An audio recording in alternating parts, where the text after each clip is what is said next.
Hello नमस्कार दोस्तों, मैं हूं अजय निषाद। हिंदी नाथ यूट्यूब चैनल पर आप सभी का स्वागत है। यदि आप केवीएस पीजीटी की तैयारी हिंदी विषय से कर रहे हैं तो ये वीडियो आपके लिए काफ़ी फायदेमंद होने वाला है। इस वीडियो में करने वाले हैं हम 100 प्रश्न, पाठ्यक्रम के अनुसार होगा जो, और इस वीडियो में करने वाले हैं भरपूर व्याख्या। आइए शुरू करते हैं। अभी के लिए पहला क्वेश्चन, भूषण कवि की उपाधि है, यह उपाधि किसने दी? बता दें। भूषण कवि का मूल नाम पतिराम पतिराम या मनीराम माना जाता है। इनको भूषण की उपाधि दिया था सोलंकी राजा रुद्र जी ने। विकल्प डी यहाँ पर सही है। इनका जन्म हुआ था, सोलंकी राजा रुद्र जी ने दिया था। इनका जन्म हुआ था तिकवापुर, जो कानपुर उत्तर प्रदेश में है। यहाँ नारी कोई व्यक्ति या समाज के संगठन की इकाई नहीं है, बल्कि सब प्रकार की विशेषताओं के बंधन से यथा संभव मुक्त विलास का एक उपकरण मात्र है। यह कथन किसका है? तो बता दें, यह कथन है हजारी प्रसाद द्विवेदी जी का। विकल्प ए जो सही है। कालक्रम के आधार पर किस कवि को रीत काल का प्रथम कवि माना जाता है? कालक्रम के अनुसार पूछ रहा है। रीत काल का प्रथम कवि किसे माना जाता है? तो कृपाराम को माना जाता है। विकल्प डी जो है सही है। और माना है विश्वनाथ प्रसाद मिश्र ने। किसने? विश्वनाथ प्रसाद मिश्र जी ने माना है। चिंतामणि को रामचंद्र शुक्ल, आचार्य रामचंद्र शुक्ल जी ने माना है रीत काल का पहला कवि। और केशव दास जी को माना है, ठीक है, नागेंद्र जी ने, डॉक्टर नागेंद्र जी। श्याम सुंदर दास जी भी मानते हैं, श्याम सुंदर। गुलाब राय, बाबू गुलाब राय भी मानते हैं किसको? केशव दास को। और वैसे सामान्य तौर पे कहा जाए तो केशव दास ही को माना जाता है रीतकाल का प्रथम कवि। ठीक ना। आइए आगे चलते हैं। हिंदी साहित्य, तो यहाँ पे विकल्प डी सही था कालक्रम के अनुसार।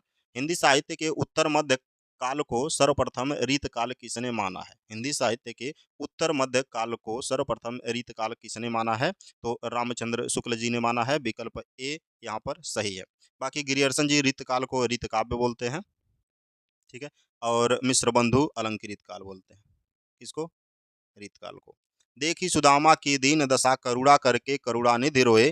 पानी परात को हाथ छुओ नहीं, नयनन के जल सो पग धोए।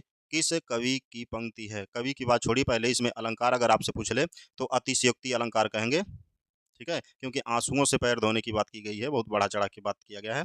तो यहाँ पे अतिशयोक्ति अलंकार होगी। और यह जो पंक्ति है यह नरोत्तम दास की है। किसकी? नरोत्तम दास की पंक्ति है। विकल्प डी सही है। कवि और स्थान संबंध गलत है। कवि एक तरफ दिया है, दूसरे तरफ उनसे संबंधित स्थान दिया हुआ है, कौन सा गलत है? सेनापति अनूप शहर दिया हुआ है। तो सेनापति जो थे अनूप शहर के रहने वाले थे, ये सही है। मीराबाई द्वारका, मीराबाई का जो मृत्यु हुआ था द्वारका में हुआ था। द्वारका में इनका मृत्यु हुआ था।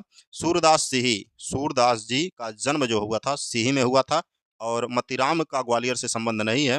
मतीराम का जन्म तिकवापुर कानपुर में हुआ था। तो विकल्प डी जो है यहाँ पर गलत है, और यही विकल्प सही हो जाएगा। शुक्ल की रीत काल में तीन ठाकुर नामक कवि की बात किए हैं। राजा हिम्मत बहादुर के सामने तलवार निकाल लेने वाले कौन से ठाकुर थे? तो ये ठाकुर थे ठाकुर बुंदेलखंडी। कौन थे? बुंदेलखंडी थे। राजा हिम्मत बहादुर के सामने तलवार निकालने वाले।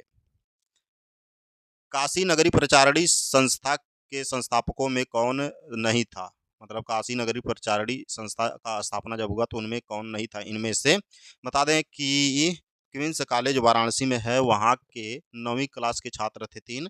पंडित राम नारायण मिश्र, ठाकुर शिव कुमार सिंह और बाबू श्याम सुंदर, ये तीनों थे। और इन्होंने ही क्या किया था? काशी नगरी प्रचारणी संस्था की स्थापना की थी। ठाकुर शिवमंगल सिंह नहीं थे। विकल्प सी यहाँ पर जो है सही है। चार डग हमने भरे तो क्या किया, है पड़ा मैदान कोसो अभी, किस कवि की पंक्ति है? यह पंक्ति है हरिऔध की। किसकी पंक्ति है? हरिऔध की पंक्ति है। विकल्प ए यहाँ पर सही है। साकेत की रचना के पीछे मुख्य उद्देश्य क्या था? साकेत रचना है मैथिली शरण गुप्त का। किसका है? मैथिली शरण गुप्त की रचना है। और इसमें उर्मिला के लक्ष्मण की पत्नी जो है उर्मिला, उनको नायिका मान के यह रचना की गई है। तो उर्मिला काव्य में उपस्थित न रह जाए, इस तरह से रचा गया है। विकल्प बी जो है सही है। छायावादी कविता की पहली दौड़ तो बंग भाषा की रहस्यात्मक कविताओं के सजीले और कोमल मार्ग पर हुई। यह कथन किसका है? छायावादी कविता की पहली दौड़ तो बंग भाषा की रहस्यात्मक कविताओं के सजीले और कोमल मार्ग पर हुई। यह कथन आचार्य रामचंद्र शुक्ल का है।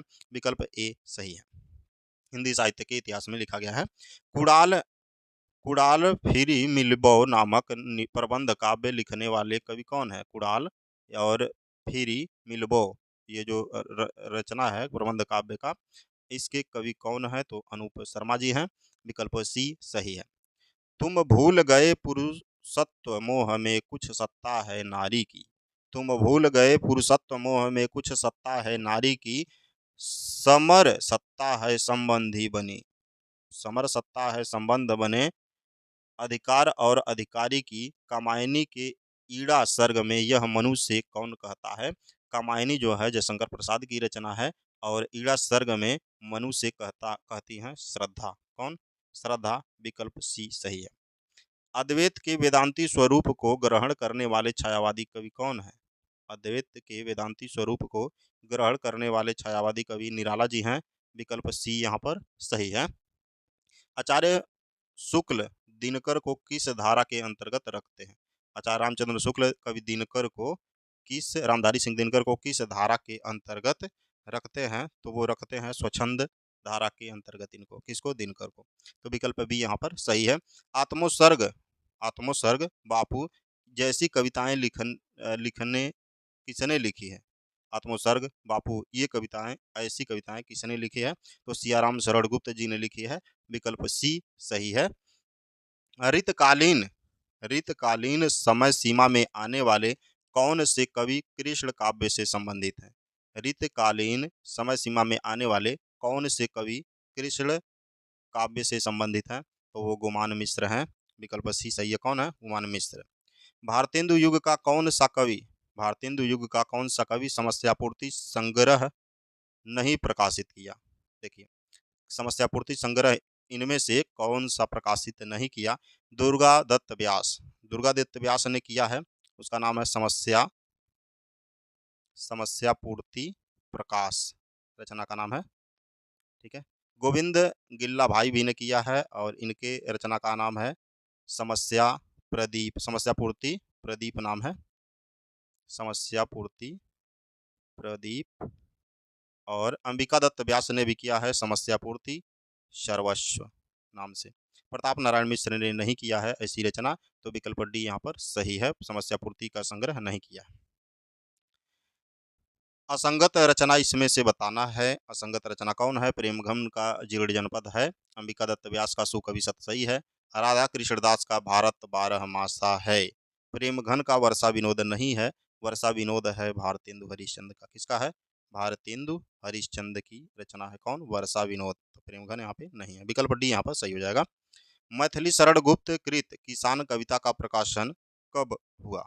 मैथिली शरण गुप्त कृत किसान, ये भी याद कर लीजिए, मैथिली शरण गुप्त की रचना है किसान, और इसका प्रकाशन वर्ष क्या है? तो 1917 है। विकल्प बी सही है। ठीक है, 1917। निर्मल का विलोम शब्द क्या है? निर्मल का विलोम शब्द क्या है? निर्मल का विलोम शब्द होगा मलिन। ठीक है, मलिन होगा। विकल्प सी सही है। विमल का विलोम जो होगा सिलखड़ी होगा, सिलखड़ा। विमल का क्या हो जाएगा? सील खड़ा। ठीक, सलीन का हो जाएगा, और सालीन होता है एक शब्द, सालीन, इसका हो जाएगा उद्धत। क्या होगा? उद्धत हो जाएगा। इस सालीन की बात कर रहे हैं हम, सालीन, उद्धत। और नीरस का हो जाएगा सरस। ठीक है, विकल्प सी यहाँ पर सही है। जिस समास में पहले या बाद का कोई भी पद प्रधान नहीं होता, जिस समास में पहले या बाद का कोई भी पद प्रधान नहीं होता, उसे कौन सा समास कहते हैं? उसे बहुब्रीहि समास कहते हैं। इसमें तीसरा पद प्रधान होता है। अध उपसर्ग का क्या अर्थ होता है? अध जो उपसर्ग है, इसका अर्थ क्या होता है? जैसे अध पका, अध कचरा। ठीक है, तो अध मतलब आधा होता है, अध भरा। विकल्प डी यहाँ पर सही होगा। उन्नति में प्रयुक्त होने वाला उपसर्ग का नाम बताइए। उन्नति में होगा उत। ठीक है, कौन सा होगा? उत होगा। विकल्प ए सही है। उपसर्ग इसमें क्या होगा? उत होगा।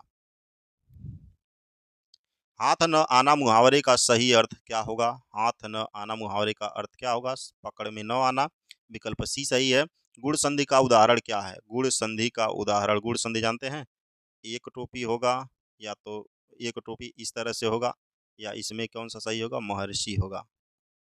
ठीक है, इसमें क्या होगा? महर्षि होगा, महाधन ऋषि। विकल्प ए सही है।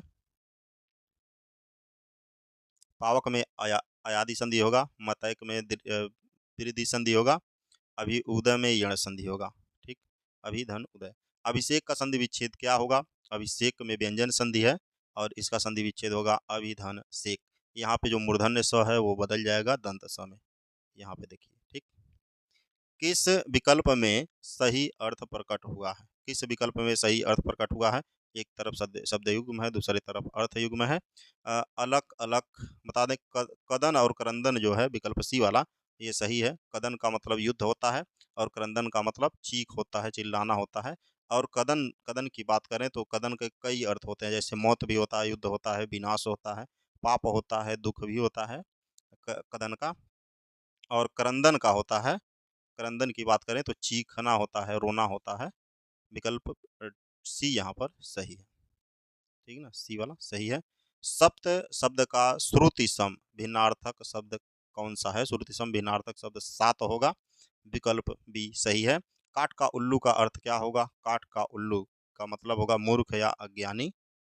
ठीक है, मूर्ख कहिए, अज्ञानी कहिए, काठ का उल्लू। इनमें से किसमें विशेषण का प्रयोग नहीं हुआ है? विशेषण का प्रयोग किसमें नहीं हुआ है? लाखों लोगों को जो है इसमें अनिश्चय संख्यावाचक शब्द है लाखों। लाखों निश्चय नहीं होगा, ध्यान रहे, अनिश्चय संख्यावाचक होगा विशेषण। और आर्थिक जो है यह गुणवाचक विशेषण होगा और एक परिणाम में निश्चित संख्यावाचक होगा। तो इन तीनों में विशेषण है, अहिंसा की भावना में विशेषण शब्द नहीं है। विकल्प सी सही है। इनमें से कौन सा शब्द पुल्लिंग का सूचक है? पुल्लिंग का सूचक इनमें से कौन सा शब्द होगा? पानी, नदी, मिट्टी, टोपी। ठीक, पानी जो है ये क्या है? पानी हो गया, कवि हो गया, ये पुल्लिंग शब्द है। विकल्प ए सही है। नदी, टोपी, मिट्टी स्त्रीलिंग शब्द है। नारी शब्द का बहुवचन रूप क्या होगा? नारी शब्द जो है इसका बहुवचन रूप होगा नारियां। क्या होगा? नारियां होगा। विकल्प डी सही है यहाँ पर। तिरस्कार सूचक अव्यय है। अगर किसी को तिरस्कृत करना हो तो कैसे करेंगे? छी, आह, अरे, उफ। कौन सा होगा? छी। छी मतलब क्या होगा? तिरस्कार कर रहे हैं, छी। ठीक है, विकल्प सी जो है सही है। किस क्रम में अंतस्थ वर्ण नहीं है? अंतस्थ वर्ण नहीं, अंतस्थ वर्ण जानते हैं, य, र, ल, व। इनमें से कौन सा नहीं है? य, र, ल, व। यह ह जो नहीं है। विकल्प डी जो है यहाँ पर सही है, उसमें व्यंजन है, स ह में आता है।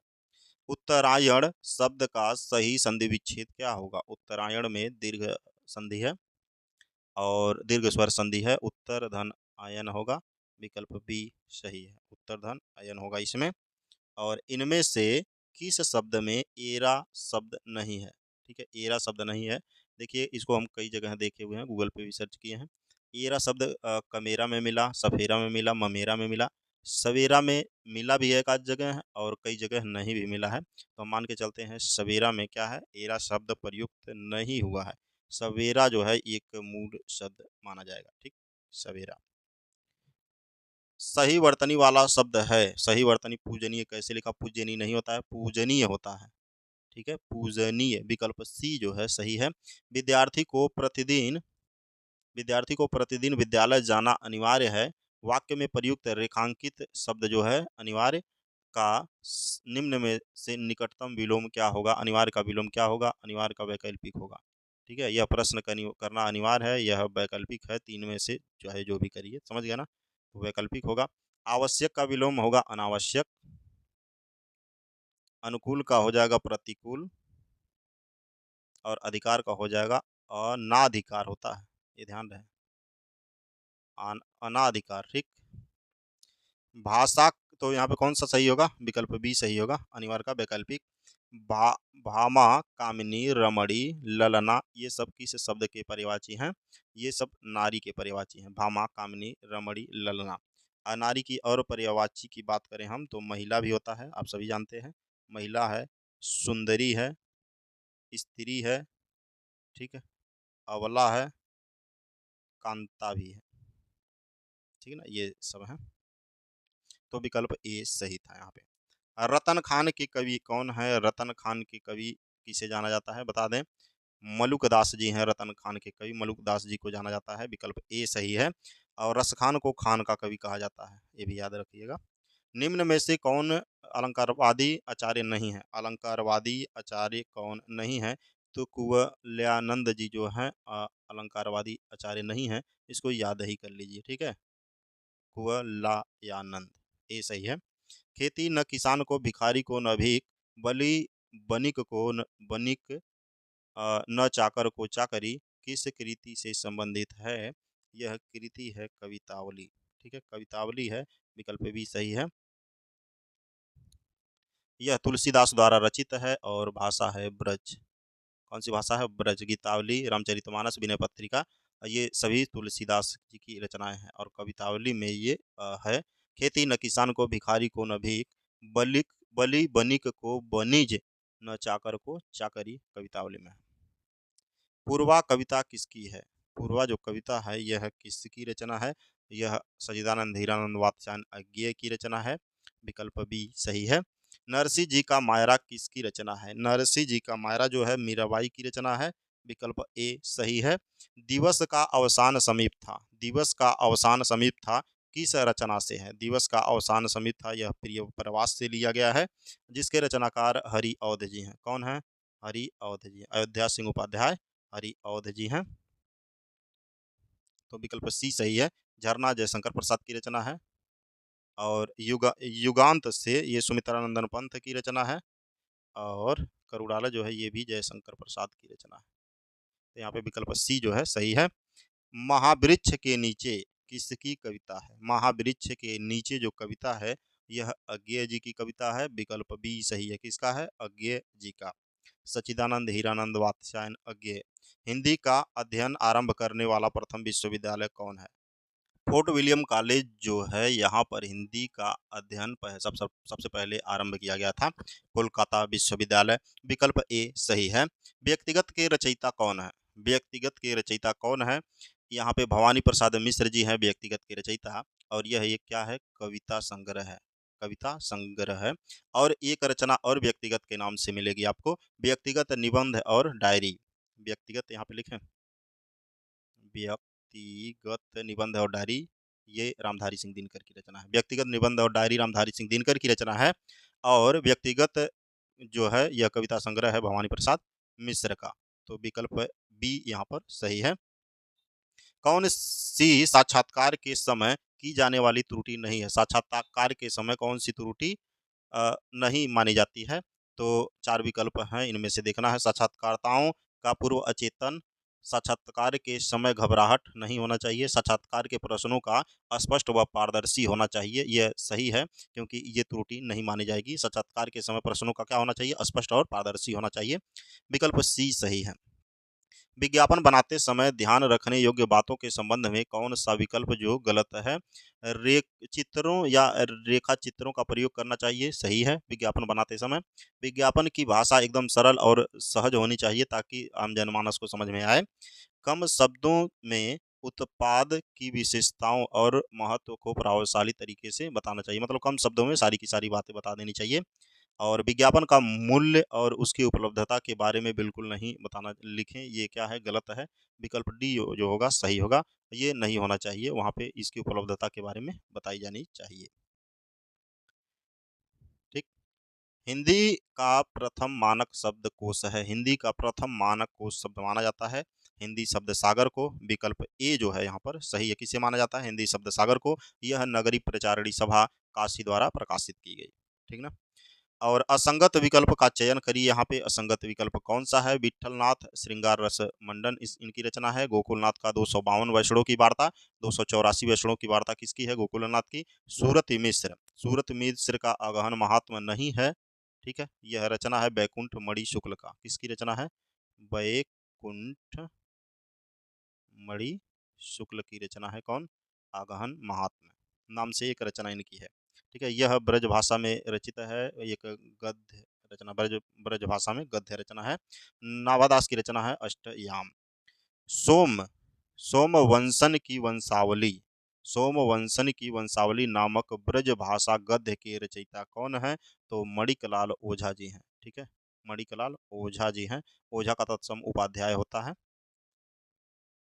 सोमवंशन की वंशावली 1828 में रची गई जो नामक ब्रजभाषा गद्य की रचयिता मणिकलाल ओझा जी हैं। और आचार्य रामचंद्र शुक्ल ने आधुनिक खड़ी बोली गद्य का प्रारंभ निम्न में से किस कृति को माना है? शुक्ल ने आधुनिक खड़ी बोली गद्य का प्रारंभ निम्न में से किस कृति को माना है? तो वो है चंद छंद वर्णन की महिमा। चंद छंद वर्णन की महिमा को माना है शुक्ल जी ने। और यह पंक्ति है, रचना है गंग कवि की। कवि गंग कहिए या गंग कवि कहिए। भाषा योग वासिष्ठ जो रचना है यह राम प्रसाद निरंजनी का है। राम प्रसाद निरंजनी का है। और बैताल पचीसी जो रचना है बैताल भट्ट की रचना है। किसका? बेताल भट्ट की रचना है। तो विकल्प बी यहाँ पे सही है, चंद छंद वर्णन की महिमा। निम्न में से कौन सा कथन लल्लूलाल के संदर्भ में असत्य है? असत्य कथन कौन सा है? ये आगरा के रहने वाले थे। सही है भाई, आगरा के रहने वाले थे। इन्होंने संस्कृत प्रेस की स्थापना की थी। आगरा में सन 1763 में इनका जन्म हुआ था। उत्तर प्रदेश में है आगरा। और इन्होंने संस्कृत प्रेस की स्थापना की। इन्होंने प्रेम सागर की रचना की जिसमें भागवत स्कंद की कथा का वर्णन है। ये तीनों सही हैं। ये उर्दू को यामिनी भाषा कहते थे, यहाँ तक भी सही है। वह इसके समर्थक थे। यहाँ पे क्या होगा, त्रुटि हो गया। वे उर्दू को यामिनी भाषा तो कहते थे लेकिन इसके समर्थक नहीं थे। विकल्प डी जो है सही है। ये गुजराती भाषा के और हिंदी भाषा के समर्थक थे। एक खाक गढ़ है सब भाड़े, यहाँ भाड़े शब्द किसके लिए प्रयोग किया गया है? एक खाक गढ़े सब भाड़े, यहाँ भाड़े शब्द किसके लिए प्रयोग किया गया है? तो जीवों के लिए किया गया है। विकल्प बी सही है। संसार किसे देखकर लालच में पड़ जाता है? संसार जो है किसे देखकर लालच में पड़ जाता है? तो माया को देखकर पड़ जाता है लालच में संसार। विकल्प सी सही है। हम लोग भी एक माया में पड़े हुए हैं, टीजीटी पीजीटी टीचर बनने के। ठीक है। जैसी बाढ़ काष्ठा ही काटे, जैसी बाढ़ी काष्ठा ही काटे में बाढ़ी क्या है? बाढ़ी जो है बढ़ई के लिए प्रयुक्त है। विकल्प बी सही है। हम तो एक एक करी जाना, हम तो एक एक करी जाना पद में कबीर ने ईश्वर के प्रतीक के रूप में किसे माना है? हम तो एक एक करी जाना पद में कबीर ने ईश्वर के प्रतीक के रूप में किसे माना है? तो कुम्हार को माना है कि ईश्वर क्या है? एक कुम्हार है जिन्होंने हमको गढ़ा है, बनाया है एक मिट्टी से। संतों देखत जग बौराना, संतों देखत जग बौराना पद में कवि ने किस पर प्रकाश डाला है? तो आडंबरों पर प्रकाश डाला है। और विकल्प डी यहाँ पर सही है। कबीर की पंक्ति है यह। केतिक कहाँ कहाँ नहीं माने, केतिक कहाँ कहाँ नहीं माने सहजय सहज समाना में कौन सा अलंकार है? बता दें, इसमें रूपक अलंकार है। विकल्प बी सही है। केतिक कहाँ कहाँ नहीं माने सहजय सहज समाना। ठीक है। अरे हेलो, यहाँ पे अलंकार होगा अनुप्रास। इतना बड़ा मिस्टेक कैसे हो सकता है भाई? क क क स जहाँ एक वर्ड की आवृत्ति बार बार आए वहां पे कौन सा अलंकार होगा? वहां पे अलंकार होगा अनुप्रास। ठीक है, रूपक वैसे ही आ गया। आसन मारी डिम्ब धरी बैठे में डिम्ब धरना क्या है? आसन मारी डिम्ब धरी बैठे में डिम्ब मतलब आडंबर करना। विकल्प डी जो है सही है। डिम्ब धरना मतलब आडंबर करना। आपस में दो लरी लरी मुए, आपस में दो लरी लरी मुए मर्म न कहू जाना कबीर ने किसके मर्म को जानने की बात कही है? वह धर्म को जानने की बात की है। विकल्प ए सही है।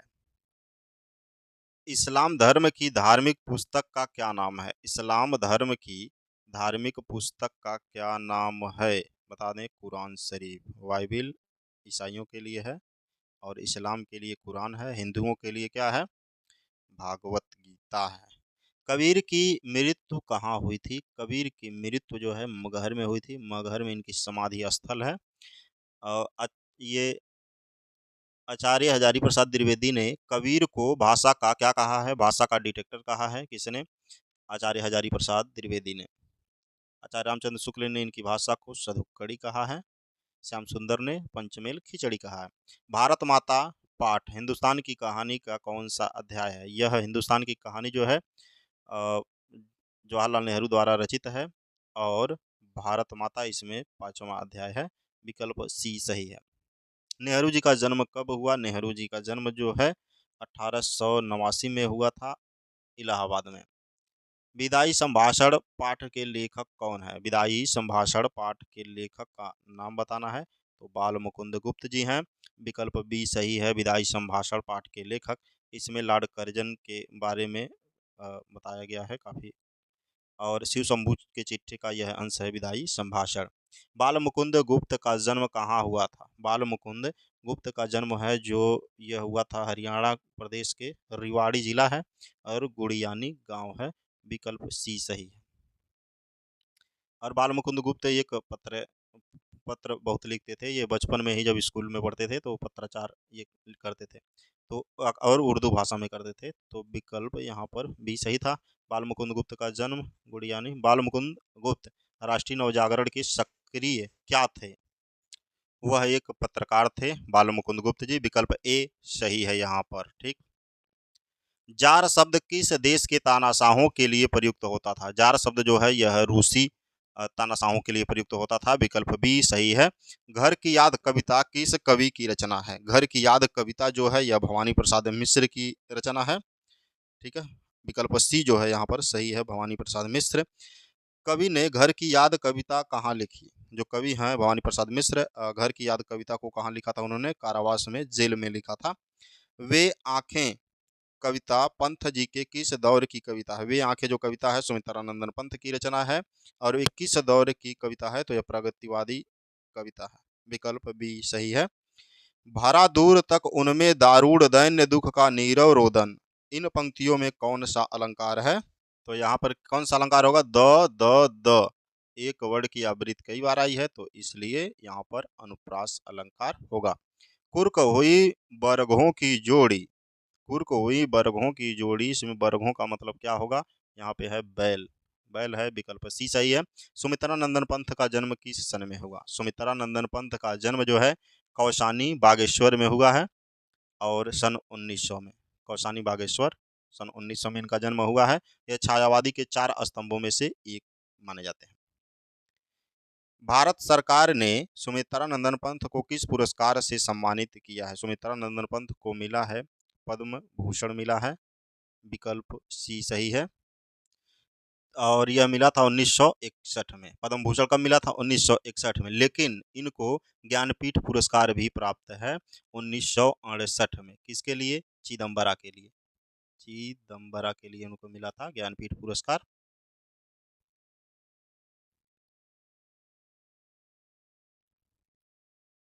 ठीक है, 1968 में। किसको? सुमित्रानंदन पंथ को। तो विकल्प बी यहाँ पे सही होगा, और सी वाला भी मिला है इनको। ठीक है। और जब सी वाला मिला है तो पद्मश्री जरूर मिला होगा। जब पद्मश्री मिलेगा तभी पद्म भूषण मिलेगा, और पद्म भूषण मिलेगा उसके बाद ही आपको ज्ञानपीठ पुरस्कार मिलेगा। तो ये तीनों रचनाएं हैं। और इन्हें 1960 में जो है काला और बूढ़ा चांद के लिए साहित्य अकादमी पुरस्कार भी मिला है। तो पद्म भूषण और साहित्य अकादमी पुरस्कार, ज्ञानपीठ पुरस्कार, इन तीनों से इनको सम्मानित किया गया है। ठीक ना। पद्मश्री का कहीं उल्लेख नहीं मिला है। तो यहाँ पर किस पुरस्कार से सम्मानित किया गया उनको? तो ये जान लीजिए, पद्म भूषण, साहित्य अकादमी और ज्ञानपीठ पुरस्कार, तीनों के लिए, तीनों से सम्मानित किया गया है सुमित्रानंदन पंत को। निम्न में से कौन सा सुमेरित नहीं है? सुमेरित कौन सा नहीं है इनमें से?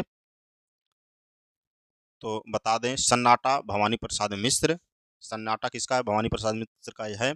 कल सुनना मुझे धूमिल की रचना है। और सात गीत वर्ष यह धर्मवीर भारती की रचना है। वह उतना वह सूरज है ये शंभुनाथ सिंह की रचना नहीं है। यह भारत भूषण अग्रवाल का है। किसका? भारत भूषण अग्रवाल की रचना है, उतना वह सूरज है। विकल्प डी सही है। तरड़ी तरड़ी शब्द युग्म का सही अर्थ बताइए। तरड़ी तरड़ी जो शब्द है कई बार आ चुका है। तड़ी का मतलब सूर्य, और इस तड़ी का मतलब नाव होता है। विकल्प बी सही है यहाँ पर। अक्षर अक्षर यज्ञ किसके पत्रों का संग्रह है? अक्षर अक्षर यज्ञ जो है धर्मवीर भारती के पत्रों का संग्रह है। विकल्प सी सही है, अक्षर अक्षर यज्ञ। महाराजा जसवंत सिंह ने भाषा भूषण की रचना किस ग्रंथ के आधार पर की है? तो भाषा भूषण की रचना जो है उन्होंने चंद्रालोक के आधार पर की है। विकल्प ए सही है। यह मूल रूप से जयदेव की रचना है। ध्वन्यालोक आनंदवर्धन की रचना है। साहित्य दर्पण जो है विश्वनाथ आचार्य विश्वनाथ की रचना है, और शिवराज भूषण कवि विभूषण की रचना है। तो विकल्प ए यहाँ पर सही था। सैलानी की डायरी किसकी रचना है? सैलानी की डायरी जो है यह किसकी रचना है? तो यह राजेंद्र अवस्थी की रचना है। विकल्प बी सही है, सैलानी की डायरी राजेंद्र अवस्थी की रचना है। कुंडलियां किन छंदों से मिलकर बना है? कुंडलियां जो है वह किन छंदों से मिलकर बना है? तो यह रोला और दोहा और रोला के छंदों से मिलकर बना है। विकल्प डी जो है सही है, दोहा और रोला। निम्न में से कौन अष्टछाप में शामिल नहीं है? अष्टछाप के कवि कौन नहीं है? पक, शक और न, च, ग, छ। ठीक है। तो सुंदरदास जी जो हैं वह अष्टछाप के कवि नहीं है। ठीक है ना। और ये जो स है ये सूरदास वाला स है। परमानंद दास जी भी हैं, कृष्ण दास जी हैं, नंददास हैं, और ये सब हैं। सुंदरदास जी इसमें नहीं है। चित्त स्वामी भी हैं, चित्त स्वामी चतुर्भुज स्वामी हैं। रेडियो में किस कार्यक्रम के आरंभ और अंत की सूचना किसके माध्यम से दी जाती है? रेडियो में किसी कार्यक्रम के आरंभ और अंत की सूचना उद्घोषणा के माध्यम से दी जाती है। विकल्प ए सही है। कुतुबन किस बादशाह के आश्रित थे? कुतुबन ने मृगावती नाम की रचना की, बहुत प्रसिद्ध रचना है। और यह किसके आश्रित थे? तो हुसैन शाह के आश्रित थे। विकल्प बी सही है, हुसैन शाह। लवंग लत्ता किस विधा की रचना है? लवंग लत्ता जो है यह किशोरी लाल गोस्वामी की रचना है। पहले जान लीजिए, किशोरी लाल गोस्वामी की रचना है, और यह एक उपन्यास विधा की है। कौन सी विधा है? उपन्यास विधा है लौंग लत्ता। खाए हैं कभी आप? आचार्य चंद्रिका रामचंद्रिका का रचना समय क्या है? रामचंद्रिका पहले बता दें कि केशवदास की रचना है, और इसका रचना काल जो है 1601 ईस्वी है। विकल्प बी सही है। निम्न में से कौन सा सुमेरित नहीं है? इनमें से कौन सा सुमेरित नहीं है? भस्मावृत चिंगारी। भस्मावृत चिंगारी जो है यह किसकी रचना है? यशपाल की रचना है। एक अदद औरत ममता कालिया की रचना है, यह भी सही है। बंद गली का आखिरी मकान शेखर जोशी की रचना नहीं है। बंद गली का आखिरी मकान जो है यह धर्मवीर भारती की रचना है। धर्मवीर भारती की रचना है। और कर्मनाशा की हार शिव प्रसाद सिंह की रचना है। ये सब सही है। बंद गली का आखिरी मकान जो है धर्मवीर भारती का है। विकल्प सी सही है। नागार्जुन की रचना नहीं है। इनमें से कौन सी रचना नागार्जुन की नहीं है? तो बता दें, प्यासी पथराई आंखें नागार्जुन की रचना है। युग धारा भी नागार्जुन का है। तुमने कहा था ये तीनों रचनाएं नागार्जुन की हैं। तुम्हें सौंपता हूँ, तुम्हें सौंपता हूँ, यह रचना जो है त्रिलोचन शास्त्री की है। किसका? त्रिलोचन शास्त्री की रचना है यह। ठीक है। और एक रचना ऐसे ही है, देखो, तुम्हें सौंपता हूँ त्रिलोचन शास्त्री की रचना है। अगर ऐसे ही आ जाए तुम्हें सोचता हूँ तो, ठीक है, यहाँ पे लिखते हैं तुम्हें सोचता हूँ तो,